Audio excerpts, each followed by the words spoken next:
പ്രിയമുള്ളവരെ, കൈത്താക്കാലത്തിൻ്റെ അവസാനത്തെ ഞായറാഴ്ച, 7ാം ഞായറാഴ്ചയിലേക്ക് നാം കടക്കുകയാണ്. നമുക്കറിയാം, ഈ ഫലാഗമകാലം, കൈത്താക്കാലം ആത്മീയ ഫലങ്ങൾ പുറപ്പെടുവിക്കുവാൻ വിശ്വാസികളെ പരിശീലിപ്പിക്കുന്ന ഒരു ആരാധനാ മത്സര കാലഘട്ടമാണ്. സഭയുടെ വളർച്ച വിശ്വാസികൾ ഓരോരുത്തരുടെയും ആത്മീയ വളർച്ചയാണ്. ഈ ആത്മീയ വളർച്ചയ്ക്ക് ആധാരമായിരിക്കുന്ന മനോഭാവങ്ങൾ എന്തൊക്കെയായിരിക്കണം എന്ന് നമ്മെ പഠിപ്പിക്കുന്ന സുവിശേഷ ഭാഗമാണ് ഇന്ന് മത്തായിയുടെ സുവിശേഷത്തിൽ മലയിലെ പ്രസംഗത്തിൽ 6-ാം അധ്യായം 19 മുതൽ 24 വരെയുള്ള തിരുവചനങ്ങളിൽ നമ്മൾ ശ്രവിക്കുന്നത്. മത്തായിയുടെ സുവിശേഷത്തിലെ ഈ ഭാഗം വളരെ കാച്ചിക്കുറുക്കിയ വാക്കുകളിലൂടെ, വചനസൂക്തങ്ങളിലൂടെ നിത്യസത്യങ്ങൾ ഈശോ ഇവിടെ അവതരിപ്പിക്കുകയാണ്.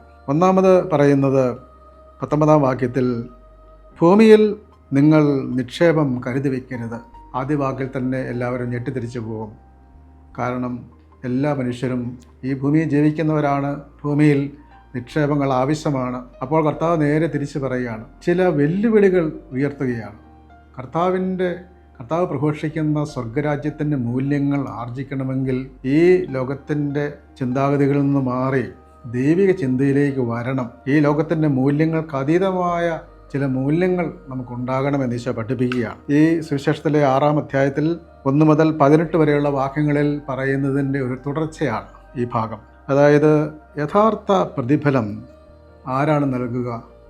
നമ്മൾ ധർമ്മദാനം ചെയ്യുമ്പോൾ, പ്രാർത്ഥിക്കുമ്പോൾ ഒക്കെ, ഉപവസിക്കുമ്പോഴൊക്കെ പ്രതിഫലം നൽകുന്നത് ആരാണ്? മറ്റുള്ളവരുടെ പ്രീതിക്ക് വേണ്ടിയല്ല, നമ്മുടെ തന്നെ ഒരു ആത്മനിർവൃതിക്ക് വേണ്ടി ആയിരിക്കുകയരുത്. മറിച്ച് സ്വർഗത്തിൽ നിങ്ങൾക്ക് നിക്ഷേപമുണ്ടാകും. 6:1, 6:4, 6-ാം അധ്യായം 18-ാം വാക്യം ഒക്കെ ആവർത്തിക്കുന്നൊരു വാക്കാണ് പ്രതിഫലം. അപ്പോൾ നമുക്ക് ലഭിക്കുന്ന പ്രതിഫലം സ്വർഗത്തിൽ നിന്നാണ്, പിതാവിൽ നിന്നാണ്. ആ പ്രതിഫലം ലഭിക്കുവാൻ വേണ്ടിയുള്ള അധ്വാനത്തിൽ നിങ്ങൾ ഏർപ്പെടണം. ഭൂമിയിൽ നിക്ഷേപം കരുതി വയ്ക്കരുത്. കാരണം എന്താണ്? തുരുമ്പും കീടവും നശിപ്പിക്കും, കള്ളന്മാർ തുരന്ന് മോഷ്ടിക്കും. പലസ്തീനയിലെ മണ്ണുകൊണ്ട് നിർമ്മിച്ച ഭവനങ്ങൾ തുറന്ന് മോഷ്ടിക്കാൻ എളുപ്പമാണ്. വസ്ത്രങ്ങളും ലോഹങ്ങളും ഒക്കെ സൂക്ഷിച്ചു വെക്കും. അതെല്ലാം തുരുമ്പെടുക്കാൻ സാധ്യമാണ്. അപ്പോൾ ഈ ലോകത്തിലുള്ള നിക്ഷേപങ്ങളുടെ അവസ്ഥ എന്താണ്? അവയെല്ലാം ഈ ലോകം തന്നെയും കടന്നു പോകുമല്ലോ. അപ്പോൾ ഈ ലോകത്തിൽ സൂക്ഷിക്കുന്ന നിക്ഷേപങ്ങളൊക്കെ നശ്വരമാണെന്ന് ഈശോ പഠിപ്പിക്കുകയാണ്. അതുകൊണ്ട് നിങ്ങൾ എന്ത് ചെയ്യണം? അതൊരു പാരലിസത്തിൻ്റെ സങ്കേതം ഉപയോഗിച്ച്, അതായത് ഒരു സമാന്തരത്വം, ഒരേ വാക്കുകൾ തന്നെ അതിൻ്റെ പരസ്പര വിരുദ്ധമായ ആശയങ്ങൾ അവതരിപ്പിച്ചുകൊണ്ട് ശരിയായ കാര്യങ്ങളിലേക്ക് നയിക്കുന്ന രീതിയിലാണ് ഈ വാക്യങ്ങളെല്ലാം തന്നെ. രണ്ടാമത് അവിടെ നിന്ന് എടുത്ത് പറയുന്നുണ്ട്, അവിടെ തുരുമ്പും കിടങ്ങളും നശിപ്പിക്കുകയില്ല, കള്ളന്മാർ മോഷ്ടിക്കുകയുമില്ല. അങ്ങനെ ഒരു സ്ഥലം, ആ സ്ഥലം ഒരു സ്ഥലമല്ല, ഒരവസ്ഥയാണ്. അത് സ്വർഗത്തിലാണ്. നിങ്ങളുടെ നിക്ഷേപം എവിടെയായിരിക്കുമോ അവിടെയായിരിക്കും നിങ്ങളുടെ ഹൃദയവും. 21-ാം വാക്യം. ഹൃദയം എന്ന് പറയുമ്പോൾ ബൈബിളിൽ മനുഷ്യൻ്റെ ആഗ്രഹങ്ങളുടെയും ഇച്ഛകളുടെയും ചിന്തകളുടെയും വികാരങ്ങളുടെയും എല്ലാം ഇരിപ്പിടമാണ്. അപ്പം നമ്മുടെ ഹൃദയം എവിടെ ഇരിക്കുന്നു? നമ്മുടെ ഹൃദയം നമ്മൾ ഏറ്റവും വിലപ്പെട്ടത് എന്തിലാണോ അവിടെ ഇരിക്കുന്നു. അപ്പോൾ ഏറ്റവും വിലപ്പെട്ടതായിട്ട് എന്തിനാണ് കാണേണ്ടത്? അനശ്വരമായ കാര്യങ്ങളിലാണ് വിലപ്പെട്ടതായിട്ട് കാണേണ്ടത്. അപ്പോൾ കർത്താവ് നൽകുന്ന പ്രതിഫലത്തിലാണ് നമ്മൾ നോക്കേണ്ടത്.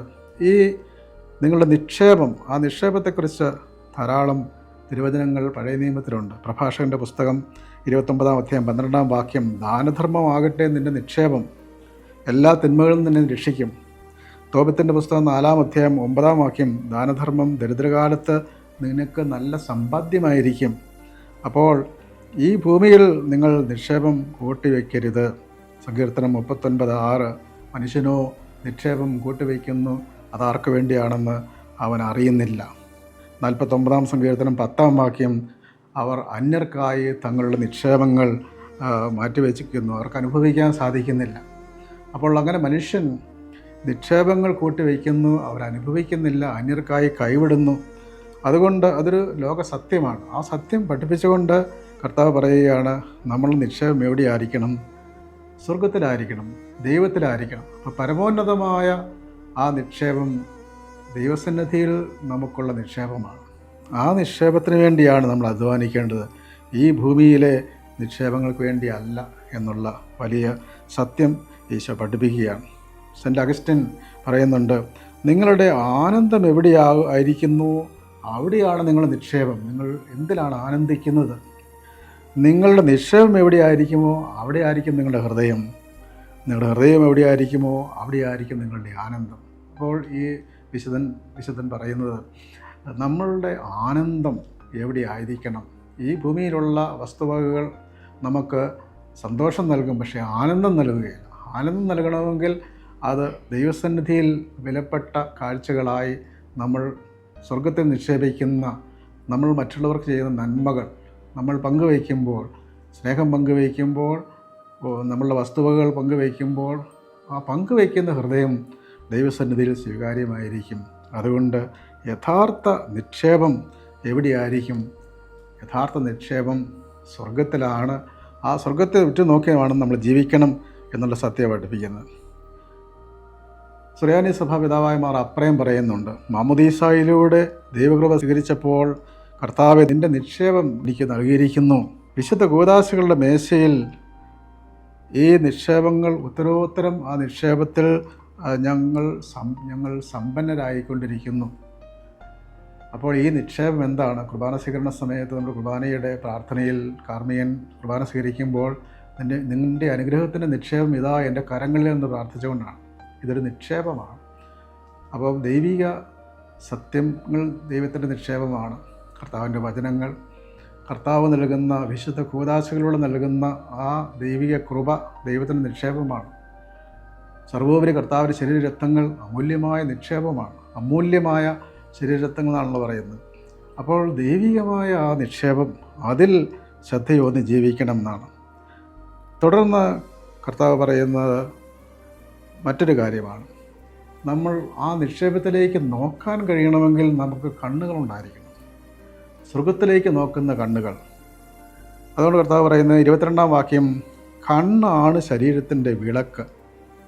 പഴയ കാലങ്ങളിൽ യഹൂദ ചിന്ത അനുസരിച്ച്, ആദ്യകാല ഗ്രീക്ക് ചിന്ത അനുസരിച്ച് എക്സ്ട്രാ മിസിയോൺ എന്ന് പറയും. കണ്ണിനകത്തുനിന്നൊരു ജ്വാല പുറത്തേക്ക് പോകുന്നു. അത് കണ്ണൊരു ബൾബ് പോലെ തെളിഞ്ഞു നിൽക്കുന്നു.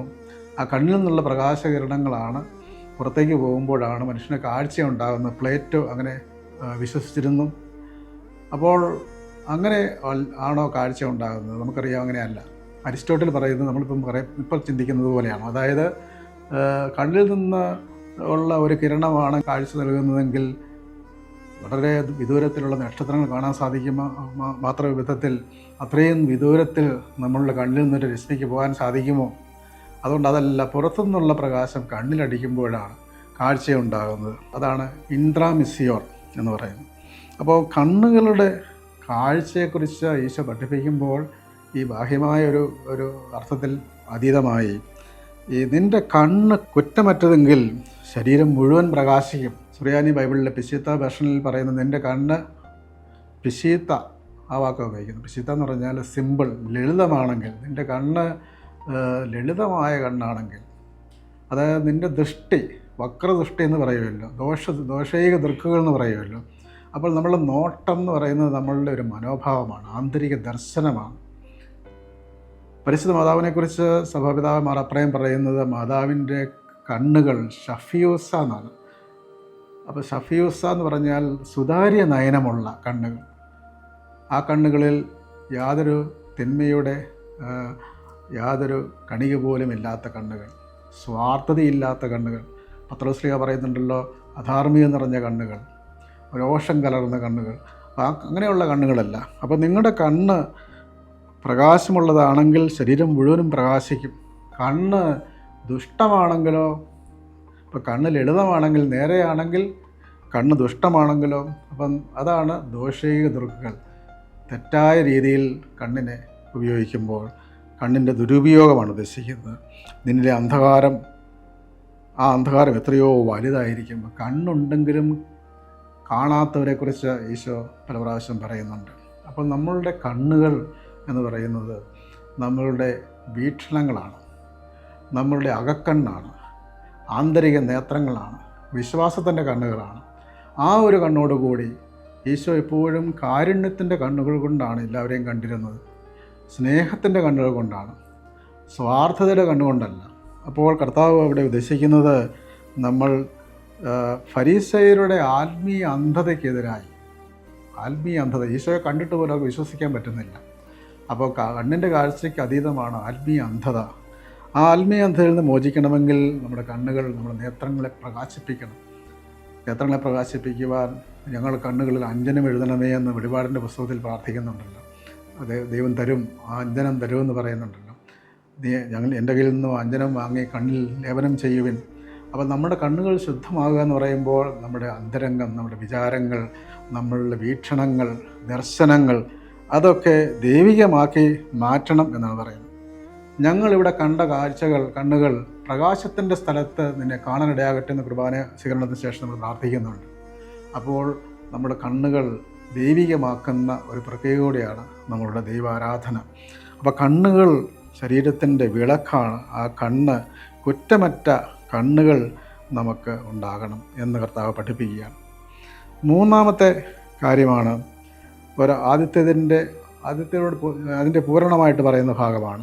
അതും ഒരു പാരലിസം എന്ന് പറയുന്ന സങ്കേതം ഉപയോഗിച്ചാണ്. ആദ്യം നിക്ഷേപത്തെക്കുറിച്ച് പറഞ്ഞെങ്കിൽ അതിന് സഹായകമായ ഒരു മനോഭാവം എന്തായിരിക്കണം? അവിടെ പറയുകയാണ്, നിങ്ങൾ 2 യജമാനന്മാരെ സേവിക്കുവാൻ മനുഷ്യന് സാധിക്കുകയില്ല. 2 യജമാനന്മാരെ സേവിക്കുവാൻ ഒരേ സമയം, ഒന്നുകിൽ ഒരുവനെ സ്നേഹിക്കണം അല്ലെങ്കിൽ മറ്റവനെ ദ്വേഷിക്കണം. 2 കുതിരപ്പുറത്ത് ഒരാൾക്ക് ഒരേ സമയം യാത്ര ചെയ്യാൻ പറ്റുകയില്ല എന്ന് ഗോസ്പൽ ഓഫ് തോമസ് ശ്ലീഹായുടെ സുവിശേഷം എന്ന അപ്രമാണിക ഗ്രന്ഥത്തിൽ പറയുന്നുണ്ട്. അതേ ഗ്രന്ഥത്തിൽ തന്നെ പറയുന്നുണ്ട്, കണ്ണുകളെക്കുറിച്ചും പറയുന്നുണ്ട്. വാസ്തവത്തിൽ അവിടെ പറയുന്നുണ്ട്, മനുഷ്യൻ്റെ കണ്ണുകൾ, മനുഷ്യനെ പ്രകാശിപ്പിക്കുന്ന പ്രകാശം മനുഷ്യന് ദൈവം നൽകുന്നു. മനുഷ്യൻ്റെ ഉള്ളിൽ ആ കണ്ണ് ദൈവം നൽകിയിട്ടുണ്ടെന്ന് പറയുന്നുണ്ട്. ഏതായാലും 2 കുതിരപ്പുറത്ത് യാത്ര ചെയ്യാൻ സാധിക്കില്ലെന്ന് പറഞ്ഞതിൻ്റെ അർത്ഥം 2 വള്ളത്തിൽ കാലൂന്നി യാത്ര ചെയ്യാൻ പറ്റാത്തതുപോലെ തന്നെയാണ്. അതുകൊണ്ട് 2 യജമാനന്മാർ നമുക്ക് പാടില്ലെന്ന് പറയുമ്പോൾ നമുക്ക് ഒരു യജമാനൻ മാത്രമേ ഉള്ളൂ, ആ യജമാനൻ. അതുകൊണ്ട് കർത്താവ് പറയുന്നത്, നിങ്ങൾ ദൈവത്തെയും മാമോനെയും നിങ്ങൾ ഒരേ സമയം സേവിക്കുവാൻ കഴിയും. മാമോൻ എന്ന് പറഞ്ഞാൽ അറബായ ഭാഷയിൽ വെൽത്ത്, സമ്പാദ്യത്തിൻ്റെ ഒരു പ്രതീകാത്മക ദേവനായിട്ട് കണക്കാക്കുന്നതാണ്. അപ്പോൾ ദൈവത്തെയും മാമോനെയും, സമ്പത്തിനെയും ദൈവത്തെയും ഒരുപോലെ നമുക്ക് സ്നേഹിക്കുവാൻ കഴിയുകയില്ല. അപ്പോൾ ഒരു തിരഞ്ഞെടുപ്പ് നടത്തണമെന്നാണ്, ജീവിതത്തിലെ തിരഞ്ഞെടുപ്പ്. യോശുവയുടെ പുസ്തകത്തിൽ 24-ാം അധ്യായം 15-ാം വാക്യത്തിൽ ചോദിക്കുന്നുണ്ട്, നിങ്ങൾ കർത്താവിനോട് കൂടെയാണോ നിൽക്കുന്നത് അതോ അമോര്യരുടെ ദേവന്മാരുടെ കൂടെ നിൽക്കാനാണ് നിങ്ങൾക്ക് ആഗ്രഹം? ചോദിക്കുകയാണ്. അതുപോലെ തന്നെ നിയമാവർത്തന പുസ്തകം 30-ാം അധ്യായം 5-ാം വാക്യം, നിൻ്റെ മുമ്പിൽ ജീവനും മരണവും വയ്ക്കുന്നു, ഏതാണ് നീ എടുക്കാൻ പോകുന്നത്? ഒരു ചോയ്സാണ്, ഏത് സ്വീകരിക്കണം? 1 രാജാക്കന്മാരുടെ പുസ്തകം 18-ാം അധ്യായം 21-ാം വാക്യത്തിൽ ഏലിയ ചോദിക്കുന്നുണ്ട്, ആരെയാണ് നിങ്ങൾ സ്വീകരിക്കുന്നത്? ബാൽ ദൈവത്തെ വേണോ, സത്യദൈവമായ യാഹ്വയെ വേണോ? സത്യമൂല്യങ്ങളുള്ള കാര്യങ്ങൾ തിരഞ്ഞെടുക്കുവാൻ നമുക്ക് സാധിക്കണം. അപ്പം ദൈവത്തെയുമാണ് നമുക്ക് യഥാർത്ഥത്തിൽ സേവിക്കേണ്ടത്, മാമോനെയല്ല നമ്മൾ ശുശ്രൂഷിക്കേണ്ടത്. നമ്മുടെ ജീവിതത്തിൻ്റെ ആ ശുശ്രൂഷ, ആരെ ശുശ്രൂഷിക്കുന്ന ജീവിതമാണ് നമ്മുടേത്, ദൈവത്തെ ശുശ്രൂഷിക്കുന്ന ജീവിതമായി മാറണം. അങ്ങനെ 2 യജമാനന്മാരല്ല, നമുക്ക് ഒരേ യജമാനനേ ഉള്ളൂ. ഭൂമിയിൽ നിങ്ങൾക്ക് ഒരു ദൈവമേ ഉള്ളൂ, ഒരു പിതാവേ ഉള്ളൂ എന്ന് ഈശോ പഠിപ്പിക്കുന്നത് പോലെ.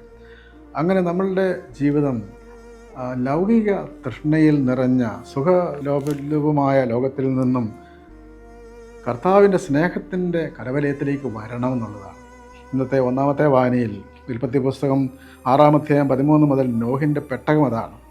ഭൂമിയിൽ അധർമ്മം കൊണ്ട് നിറഞ്ഞ ഭൂമിയിൽ ദൈവം ആ ധർമ്മിഷ്ഠരായ ജനത്തെ രക്ഷിക്കുകയാണ്. ഒരു പെട്ടകം സൃഷ്ടിക്കുന്നു, ആ പെട്ടകം ഉണ്ടാക്കാൻ പറയുകയാണ്. ദൈവം കൽപ്പിച്ചതുപോലെ നോഹ പ്രവർത്തിച്ചു. അപ്പോൾ ഈ തിന്മ നിറഞ്ഞ ലോകത്തിൽ നന്മയുടെ ഒരു പേടകത്തിൽ പ്രവേശിക്കുക. ആ പെട്ടകം വാസ്തവത്തിൽ തിരുസഭയാണ്, തിരുസഭ നൗകയാണ്. അപ്പോൾ അത് കർത്താവിനോട് ചേർന്ന് നിൽക്കുക എന്നുള്ളതാണ്. ദൈവം നമ്മൾ അതിനുവേണ്ടി അനുഗ്രഹിക്കും. അത് ദൈവത്തിൻ്റെ വലിയ കൃപയാണ്. നമ്മളുടെ ചോയ്സാണ് ഒരു വശത്ത്, എങ്കിൽ അതിലുപരി ദൈവത്തിൻ്റെ കൃപയാണ്. ഇന്നത്തെ 2-ാമത്തെ വായന ജെറമ്യായുടെ പുസ്തകം 32-ാം വാക്യം 36 മുതൽ അത് പ്രത്യേകം പറയുന്നുണ്ട്, ഞാൻ അവർക്ക് ഏക മനസ്സും ഏക മാർഗവും നൽകും. അപ്പോൾ ഒരേ ലക്ഷ്യത്തോടു കൂടി, ഒരേ മാർഗം, ഏക മനസ്സ്, ദൈവത്തിന് പ്രാധാന്യം കൊടുക്കുന്ന, അവർക്ക് നന്മ ചെയ്തതിൽ നിന്ന് ഞാൻ പിന്തിരിയുകയില്ല. അവർ എന്നിൽ നിന്ന് പിന്തിരിയാതിരിക്കുവാൻ എന്നോടുള്ള ഭക്തി അവരുടെ ഹൃദയത്തിൽ ഞാൻ നിക്ഷേപിക്കും. അപ്പോൾ ദൈവത്തോട് ചേർന്നിരിക്കണമെങ്കിൽ ദൈവഭക്തി വേണം. ആ ഭക്തി ദൈവം തരണം. പൂർണ്ണ ഹൃദയത്തോടും പൂർണ്ണ ആത്മാവോടും കൂടി ഞാൻ അവരെ ഈ ദേശത്ത് നട്ടു വളർത്തും. അവർ ഈ ദേശത്ത് നിലങ്ങൾ വാങ്ങും. നിലങ്ങൾ വിലയ്ക്ക് വാങ്ങി ആധാരം എഴുതി മുദ്ര വെച്ച് സാക്ഷികളെ കൊണ്ട് ഒപ്പിടിയിക്കും. എന്ന് പറഞ്ഞാൽ കൃത്യമായ ദൈവത്തിൻ്റെ അനുഗ്രഹങ്ങൾ, സമൃദ്ധമായ അനുഗ്രഹങ്ങൾ കർത്താവ് നമുക്ക് നൽകും. 44-ാം വാക്യത്തിൽ പറയുകയാണ്. അപ്പോൾ ദൈവത്തിൻ്റെ ഒരു വലിയ കൃപയാണത്.